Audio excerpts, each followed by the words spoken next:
자, 한 시내버스 기사가 엄마 없이 홀로 정류장에 내린 어린아이를 그대로 두고 출발했다. 라고 어제 시끄러웠었죠. 일명 240번 시내버스 사건. 저희도 어제 집중 보도를 해드렸습니다만 최초로 알려진 내용과는 달라진 게 너무 많습니다. CCTV에 담겨진 사건의 전말, 반전 그 자체였다고 말씀을 드릴 수 있을 것 같습니다. 자, 이 이야기 계속 나눠볼 텐데요. 소종섭 시사저널 편집국장 그리고 성혜란 채널A 사회부 기자 두 분이 함께하겠습니다. 두 분 어서 오십시오. 안녕하세요. 네.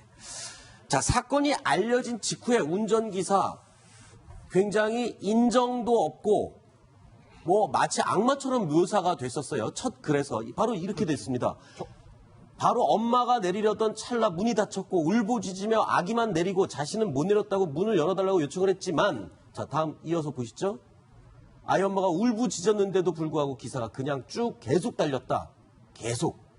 사람들도 다급해서 외쳐대는데 계속 무시했다. 이 부분에 저희가 의문을 갖고 어제 실제 정류장의 거리가 어느 정도 되는지 지도로 저희가 측정을 해 보여드렸었죠. 뭔가 좀 앞뒤가 안 맞는 구석이 많았던 그런 상황이었습니다. 사실 저도 어제 검색어 1위, 오후 내내 240번 버스가 검색어 1위 아니었습니까? 네. 저도 그 검색어 1위인 걸 보고 인터넷 기사를 찾아봤더니 방금 전에 앵커가 소개한 그 글이 떴어요. 네. 누구나, 저도 마찬가지고 누구나 글을 보면 아니 세상에 이런 기사가 다 있어? 네. 이 아이 정말 잃어버린 거 아니야? 어떡하지? 뭐 그런 걱정과 분노가 하루 종일 있었었는데 반전이 있었죠. 그렇죠. 예. 여기 이제 CCTV가 공개가 됐던 겁니다. 네. 서울시하고 버스회사 측에서는 뭐라고 그랬냐면 이거 조사를 해보니까 네. 모자이크 처리하고 버스 내부 CCTV 공개가 가능하다 이렇게 얘기를 했고요. 네. 그런데 이제 아이 엄마 측은 공개하지 말아달라 이렇게 요청을 했습니다. 네. 그런데 어쨌든 그 CCTV가 모자이크 된 채로 좀 이제 방영이 됐고 흘러나왔죠. 네. 근데 그 CCTV를 확인을 해보니까 애초에 어제 알려진 것과는 좀 다른 사항도 있었던 겁니다. 네. 가장 큰 게 뭐냐면 아이가 이제 처음에는 4살 정도 굉장히 어린 아이라고 이제 생각이 됐었는데 네. 알고 봤더니 그게 아니라 한 7살 정도의 아이라는 거였고요. 그리고 아이가 먼저 버스 문이 닫히기 전에 혼자 먼저 내립니다. 그리고 나서 한 16초 정도 문이 열려서 내릴 수 있는, 지금 아이가 지금 혼자 내리는 그렇죠. 모습이 나오지 않습니까? 혼자 껑충 뛰어서 그렇죠. 내리는 꽁충 4살, 5살 어린아이는 아니었죠. 아니려고 한 7살 7살 정도 하는 것 초등학생이었습니다. 같아요. 그리고 엄마가 급박하게 우리 아이 어떡하죠? 못 내렸어. 저 내려야 돼요. 이랬는데 버스 운전사가 그냥 무시하고 출발했다라는 것은 알겠습니다. 조금 오해가 있었던 거죠. 자, 이 사건을 직접 취재하고 오늘 현장까지 다녀온 성혜란 기자가 나와 있습니다. 성 기자, 궁금한 게요.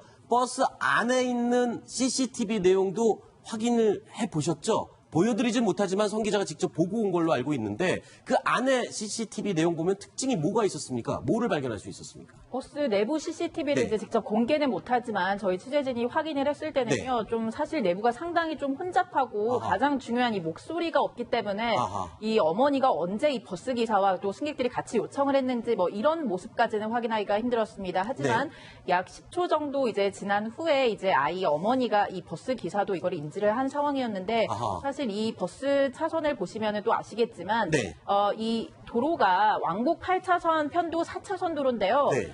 버스가 이미 출발을 한 다음에는 4차로에서 3차로로 버스 노선을 차선을 변경을 할 수밖에 없습니다. 네. 이미 출발을 한 뒤에는 사실 좀 중간에 내리는 건 굉장히 좀 승객을 내리는 거는 상당히 위험해 보였는데요. 이유는 네. 바로 옆에 우회전 차선이 있어서 옆에 지나는 차들과 이 사고 위험도 있고요. 네. 또 제가 버스 차고지에서 240번 버스를 직접 또 운행을 하시는 운전기사분들을 만나봤습니다. 근데 이 번대역 버스 정류장 같은 경우에는 이 교차로 앞에서 네. 이 멈춰서게 될 경우에 이 중간에 버스 승객을 내리게 된다면 옆에 굉장히 상당히 빠른 속도로 지나가는 오토바이와 또 사고 위험이 있어서 네.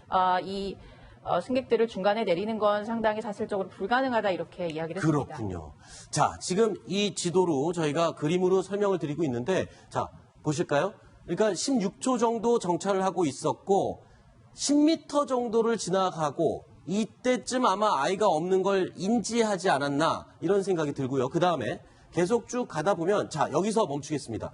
여기서 보시면 버스가 출발하자마자 큰 교차로를 지나게 됩니다. 그렇기 때문에 사람을 내려달라고 해도 내려줄 수가 없었죠. 그리고 그러면 이쪽에서 건너기 전에 왜 차를 세우지 않았냐, 내려주지 않았냐 이렇게 물으시는 분들이 많았는데 버스가 있을 때 우회전 차량들을 보호하기 위해서 분리봉이 쳐져 있었다고요. 그러니까 버스가 갓길로 이동해서 세울 수 없는 그런 상황이었군요.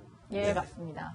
자, 그래서 결국에는 교차로를 건너가서 내려줘야만 하는 상황인데 건너가자마자 곧장 버스 정류장이 있습니다. 그렇기 때문에 거리를 보면은 약 300m가 안 됩니다. 실제로 260에서 270m 정도라고 하는데 총 소요된 시간이 43초밖에 되지 않았거든요. 그러니까 운전기사가 과연 일부러 내려주지 않은 것이냐라는 부분에 대해서는 분명히 틀린 점이, 다른 점이 많이 있는 것 같습니다.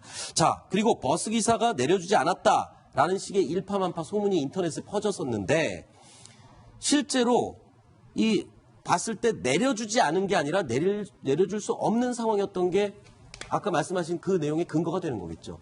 예, 맞습니다. 이제 네. 아까 말씀드린 것처럼 이제 현장을 직접 가보니까요. 이 차선 변경을 이미 4차로에서 3차로로 한 이후에는 오히려 승객을 내려주는 게 사고의 위험 때문에 좀 더 현실적으로 힘들다, 또 위험하다 이런 그 느낌이 들었습니다. 실제로 만난 240번 버스 기사분들도 이렇게 현장에서는 승객들을 내려주는 게 뭐 그렇게 자기가 내려주고 싶어도 힘들다 이런 이야기를 하셨습니다. 자, 어제 저희가 이 시내버스 회사 관계자와 전화를 했었죠. 이 버스 운전기사 어떤 분인지 회사 관계자가 이렇게 얘기했습니다. 다시 들어보시죠.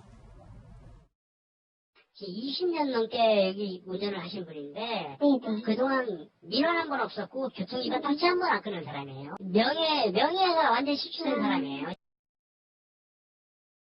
자, 어떻게 보면 이 240번 버스 사건 인터넷에 이 한 승객이라고 주장하는 사람이 올린 최초의 글 때문에 사실 확인 없이 일파만파 퍼져나갔습니다. 그렇다면 이 사건에 최초 글을 올렸던 이 사람도 책임이 없지 않은 것 같아요. 혹시 입장을 밝혔습니까?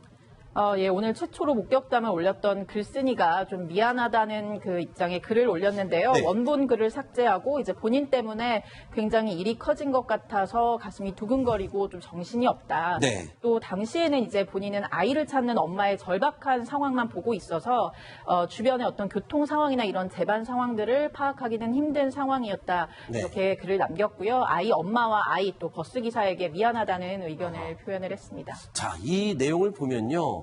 정말 해프닝으로 끝났습니다. 하마터면 사고가 났거나 그랬으면 정말 심각한 일이 됐을 텐데 해프닝이어서 다행입니다만 이 최초의 글 유포자 글쎄요. 이게 확인 없이 그냥 그렇다더라 하면서 마구 소문을 내는 이런 세태 때문에 벌어진 일 아니겠습니까? 아마 이 글을 올린 사람도 좀 분명하게 확신은 못했지만 본인이 볼 때는 문제가 있었다라고 생각해서 올렸던 것 같아요. 네. 이게 이제 이른바 SNS 시대의 그늘이라고 할 수 있는데 네. 글을 올릴 수는 있겠죠, 본인이. 하지만 그런 부분을 이 판단할 때 조금 더 우리가 그것을 막 퍼나르려고 이렇게 하기보다는 조금 더 신중하게 한번 따져보는 그런 게 좀 필요하다라는 네. 생각이 들고 전체적으로 이제 보도 같은 걸 할 때도 조금 더 균형감 있는 이런 네. 상황에서 그런 부분들이 좀 필요하지 않나 싶습니다. 워낙 확산성이 크다 보니까 네. 순식간에 이게 정확한 진실 여부를 가리기도 전에 벌써 다 그냥 퍼져버리니까요. 그걸 마치 진실인 것처럼 믿는 경우가 있는데 조금 차분해질 필요가 있는 것 같습니다. 송 기자, 하나 궁금한 게 있습니다.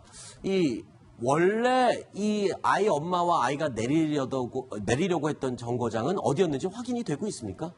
서울시 측의 이제 입장을 좀 이제 아무래도 어머니랑 이제 연락이 되니까 여쭤봤는데요. 네. 그 위치는 정확한 원래 목적지는 확인할 수 없지만 해당 건대역 버스 정류장 같은 경우는 원래 어머니와 아이가 내리려고 했던 그 정류장은 아니었다 이렇게 전해왔습니다. 근데 그 아이는 거기서 왜 내렸답니까?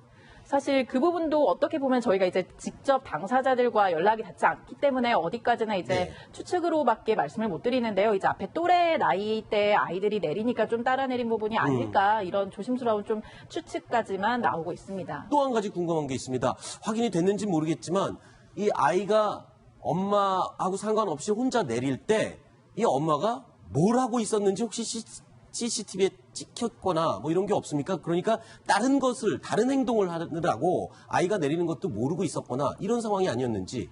네, 사실 그 내부 CCTV에서 만약 그런 모습들이 뭐 명확하게 네. 확인을 했다면 이 기사나 또 아이 어머니 사이에 뭐 이런 오해나 이런 것도 없었을 텐데요. 네. 당시가 또 퇴근길이었고 굉장히 내부가 혼잡했기 때문에 이 정확한 그때 당시에 어머니가 어떤 행동을 하고 계셨는지는 사실 화면에는 안 나옵니까? CCTV에? 예, 그렇습니다. 그거는 굉장히 좀 저희도 이제 확인한 바로는 이 정확하게 잡히지는 않았고 이제 나중에 놀라는 모습과 이 버스 기사가 이제 뒤돌아보는 모습 정도가 잡혔습니다. 이제 서울시에서는 대해서는요, 이 버스 기사에 대해서 어떤 위반 사항이 있는지를 면밀히 검토한 결과 없다는 이제 결론을 네. 내렸고요. 또 어머니도 더 이상 일이 커지는 것을 바라지 않는다 이런 입장을 전해왔습니다. 알겠습니다. 자, 성현아 기자 오늘 현장 취재하고 왔는데 오늘 이야기 잘 들었습니다. 고생했습니다.